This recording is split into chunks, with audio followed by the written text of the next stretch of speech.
गुप्त नवरात्रा के दूसरे दिन आज आप सभी के लिए मैं लेकर आई हूँ 9 एनर्जी पॉइंट्स में से हम बात करने वाले हैं आज स्वादिष्टान चक्र के बारे में। और हमारे साथ में मौजूद है डीडी शर्मा सर जो कि टीम 360 के सीईओ एंड चेयरपर्सन है, और मैं अंजू जांगीर आप सभी के लिए इनके साथ में पॉडकास्ट लेकर आई हूँ और आप सभी का स्वागत करती हूँ आज के इस वीडियो में।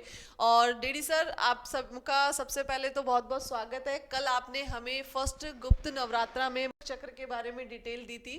आज हम स्वादिष्टान चक्र के बारे में जानना चाहेंगे कि ये ऊर्जा चक्रों का जो जागरण है और ये जो ज्योतिष है इनका क्या संबंध है सर, इनके बारे में थोड़ा सा बताएं। देखो अंजू जी, आपने बहुत अच्छा प्रश्न किया। ये ऊर्जा चक्रों का जागरण जो है ना, ये ज़्यादा पॉपुलर नहीं है, ज़्यादा लोगों को इसकी जानकारी नहीं है तो भी आधी अधूरी सी है। लेकिन ज्योतिष के बारे में हर आदमी थोड़ा बहुत जानता है। जब भी कोई तकलीफ होती है तो ज्योतिषियों के पास जाता है। मैं ये कहता हूँ कि 9 ग्रह मानते हैं ज्योतिष वाले और 9 ही चक्र हैं। हर एक चक्र के अंदर एक एक ग्रह की शक्ति विद्यमान है।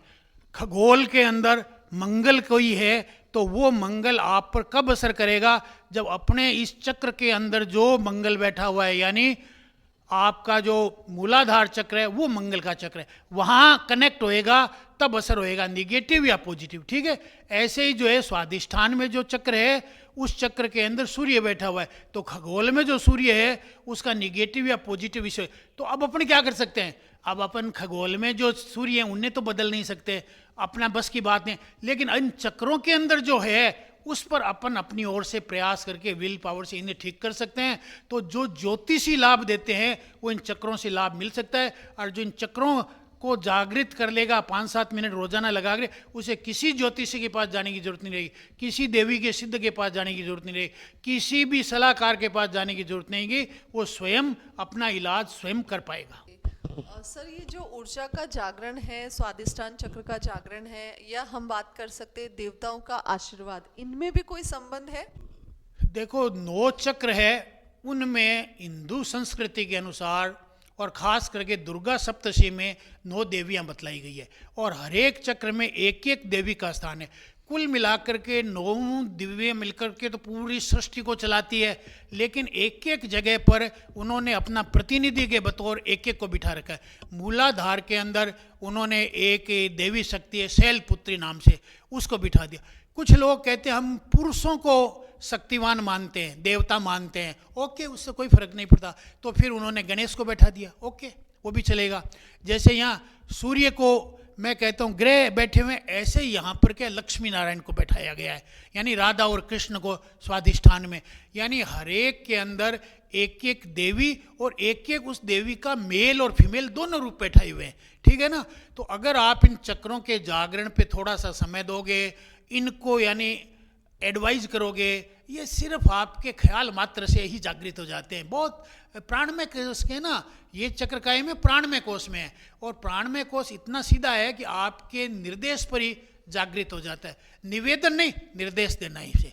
ठीक है, तो हर एक चक्र में एक एक देवी और देवता है। जैसे गणेश है तो उसकी रिद्धि और सिद्धि है, जैसे देवी है तो शिव और शैवी है, यानी हर एक 9 चक्रों के अंदर मैं आपको 25 तारीख को बतलाऊंगा कि कौन कौन से चक्र में कौन कौन सी देवी और देवता है, कौन सा ग्रह उसके अंदर है। एक और चीज़ है, जो भी आपको ख्याल हो तो भी अंजुल मैम बताएगी कि ये पंच अपने तत्व है ना, वो भी इन्हीं में ही रमे हुए हैं, तो वो भी जानकारी मैं दूंगा। बहुत ही बढ़िया सर, आपने जैसे पंच तत्व की बात करी जो भूत शुद्धि के नाम से हम लोग जानते हैं, तो ये ऊर्जा चक्र का जागरण और इन दोनों में कोई संबंध है? अभी आपने बोला है तो मैं आपसे एक क्वेश्चन भी पूछना चाहूंगी कि इसको भी थोड़ा सा हमें खुल के बताएं सर। देखो, सामान्यतः इन ऊर्जा चक्रों में से मुख्यतः 7 चक्र माने जाते हैं। ठीक है ना? 2 चक्र मैं मेरी ओर से जो जिस परंपरा में मैं दीक्षित हुआ उसमें 9 चक्र माने जाते हैं, 2 चक्र एक्स्ट्रा है। बाकी आम आदमी जो है वो 7 चक्रों के बारे में ही जानता है। ठीक है, इन 7 चक्रों में से जो 5 है वो तत्व है। जैसे क्या है कि आपका मूलाधार चक्र है, उसमें पृथ्वी तत्व है।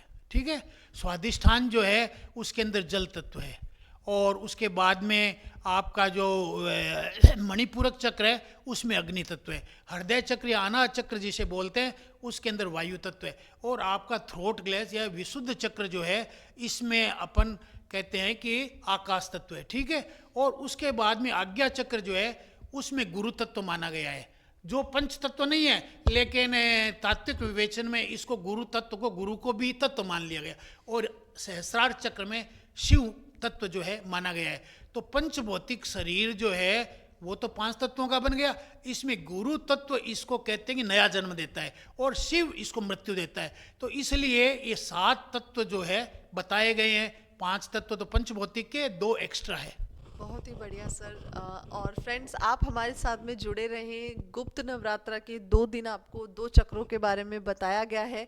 कल हम नए चक्र के बारे में आपके साथ में डिस्कशन करेंगे, और सर के जो है चक्रों का जो ज्ञान है वो हमारे लिए बहुत यूज़फुल होने वाला है। तो आप हमारे वीडियोस जो है इसी तरह से कंटिन्यू देखते रहिए, और इन वीडियोस को आगे ज़्यादा से ज़्यादा लोगों को शेयर कीजिए, ताकि सभी लोगों को इनके बारे में जो है नॉलेज मिल सके। और इस प्रोग्राम के बारे में जैसे सर ने बताया, 25 जनवरी को सुबह 11:30 बजे हम लोग एक फ्री का वेबिनार कर रहे हैं, जिसमें आप लोग इनवाइटेड हैं। आप इस वेबिनार का जो लिंक है दिए गए नंबर पे कॉल या मैसेज करके जो है हमसे प्राप्त कर सकते हैं, और आप सभी इनवाइटेड हैं। मैं आपसे रिक्वेस्ट करूंगी आप अपने साथ में अपने फ्रेंड्स को, अपनी फैमिली मेंबर्स को भी जो है हमारे इस वेबिनार में ज़रूर से बिठाएं, ताकि इस तरह की जो है इंपॉर्टेंट इन्फॉर्मेशन आप लोगों के लिए काफ़ी यूज़फुल हो सके।